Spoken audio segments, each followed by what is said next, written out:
Hello दोस्तों, आप लोग कैसे हैं? आशा करती हूँ सभी अच्छे और स्वस्थ होंगे। पायल ठाकुर के इस चैनल पे आप सभी का स्वागत है। सभी को जय माता दी, हर हर महादेव। रोज की तरह मैं आप लोगों के सामने देवी पचरा गीत लेकर आई हूँ। आप लोग उसको सुनना, लाइक करना, कमेंट करना। जो अभी तक मेरे चैनल को सब्सक्राइब नहीं किए वो मेरे चैनल को सब्सक्राइब कीजिए।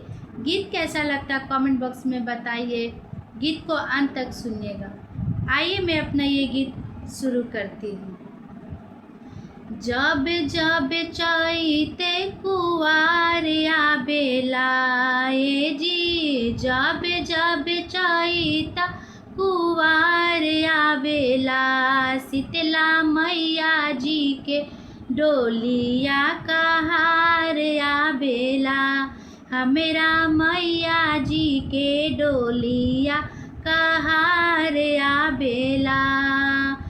जब जब चाहते कुवार आबेला जी, जब जब चाहते कुवार आबेला, हमेरा मैया जी के डोलिया कहार आबेला, शीतला मैया जी के डोलिया कहार आबेला, सातो मैया जी के डोलिया कहार आबेला।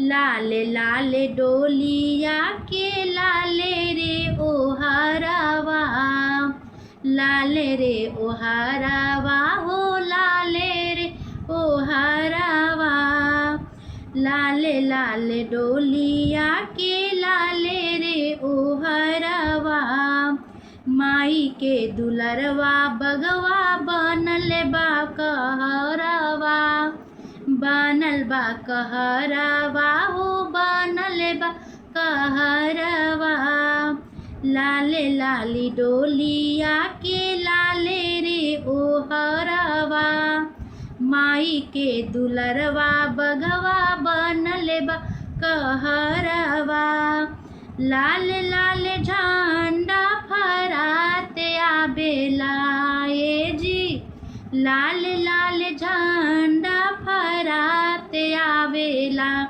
हमेरा मैया जी के डोलिया कहार आबेला, शीतला मैया जी के डोलिया कहार आबेला। जब जब चाहते कुवार आबेला जी, जब जब चाहते कुवार आबेला, हमेरा मैया जी के डोलिया दुआर आबेला, शीतला मैया जी के डोलिया कहार आबेला।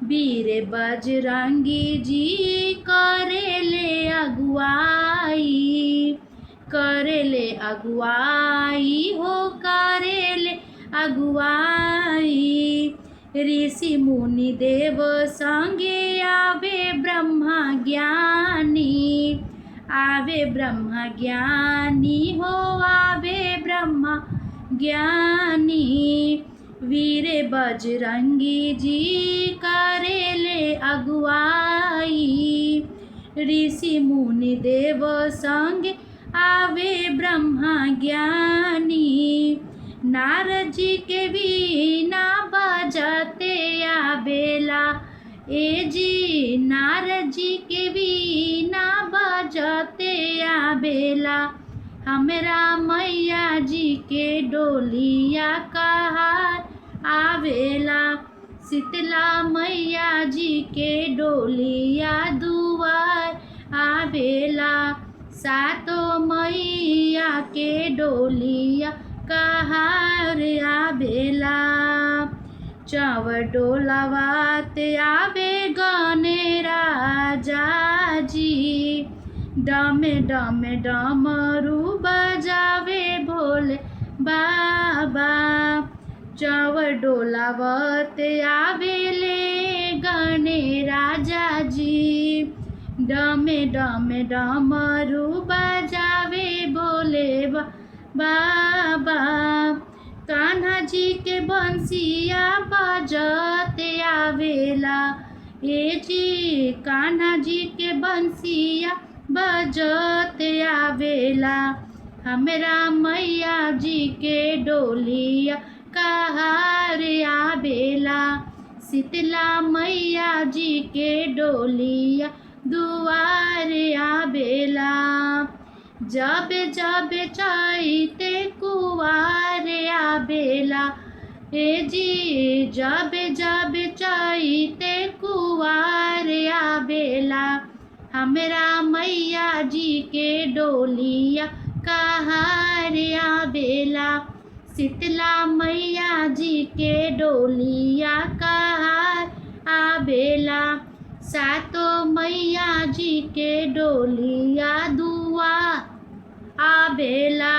सातो मैया जी के डोलिया दुआर आवेला, शीतला मैया जी के डोलिया कहार आवेला। ये गीत आप लोग को कैसा लगा ज़रूर बताइएगा। धन्यवाद।